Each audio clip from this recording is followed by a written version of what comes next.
Chapter 1. The Great Bubble Trouble. Lily was 6 years old and full of giggles. She had a bunch of friends who loved to play with her.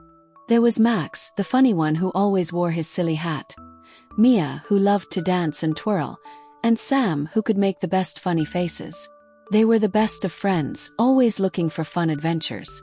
One sunny afternoon, they decided to have a bubble party in Lily's backyard. "Let's make the biggest bubbles ever," exclaimed Lily, her eyes sparkling with excitement. "Yes, bubbles everywhere," shouted Max, jumping up and down with his silly hat bobbing. Mia spun around and said, "I can dance with the bubbles." Sam giggled and made a goofy face. "And I'll pop them all," he declared, pretending to stomp on invisible bubbles. They all laughed and ran to get the bubble solution. Chapter 2. The Super Bubble Mix-Up. They each took a big bottle of bubble solution. "More is better," yelled Max as he poured all his solution into one bowl.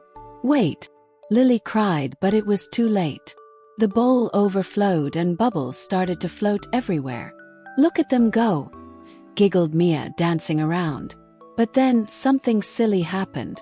A big gust of wind blew, and the bubbles floated high into the sky, swirling and twirling. "Oh no," shouted Lily. "What if they pop?" Sam jumped and flailed his arms. "Catch them! Catch the bubbles!" They all ran around trying to catch the flying bubbles. Lily chased one, Max tried to grab another, and Mia danced with a big butterfly that landed near her. "I got the biggest one," shouted Sam as he reached for a gigantic bubble, but it slipped away from him. "I think we need a plan," said Lily, panting. "Let's use our bubble wands." They grabbed their colorful wands and started swishing them in the air. "Swish, swish, swish," they all shouted, laughing harder with each bubble they made. Chapter 3. The Bubble Battle. Soon, the backyard was filled with the biggest bubbles ever. "This is amazing," squealed Mia, twirling among them. "But what if they pop?" asked Max, pretending to be worried. "Then we have a bubble battle," Sam shouted, his eyes shining with mischief. "A bubble battle?" Lily asked, giggling. "How do we do that?" Max grinned. "We pop them all, but first we need to blow more." They all started blowing bubbles like crazy. "Bigger! Bigger!" they cheered, their voices echoing with laughter. Suddenly, Max slipped on a bubble and went whoosh, right into the pile of bubbles. "Ah!" he squealed, and everyone burst into laughter. "I'm a bubble monster," he roared, wiggling his arms, which made them laugh even harder. "I'll save you, bubble monster," shouted Mia as she pretended to rescue him, spinning him around. Sam jumped in, making funny faces.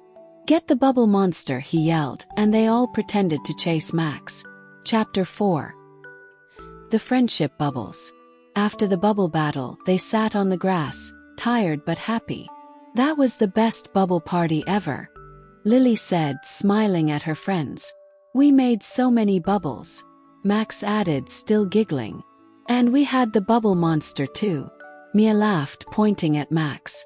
"I love our bubble adventures," Sam said, his face all sticky with bubble solution.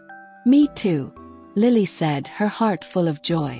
"But the best part is being together. Let's promise to have more bubble parties," Max exclaimed. "And more adventures," Mia twirled, her hair flying everywhere. "Yes, more adventures," they all cheered together. As the sun began to set, casting a golden glow, they made a circle and held hands. "We are the Bubble Friends," shouted Lily. "Bubble Friends forever," they all echoed, bursting into giggles again. With happy hearts and laughter ringing in the air, they knew that their friendship was as big as the bubbles they made. And they couldn't wait for their next silly adventure together.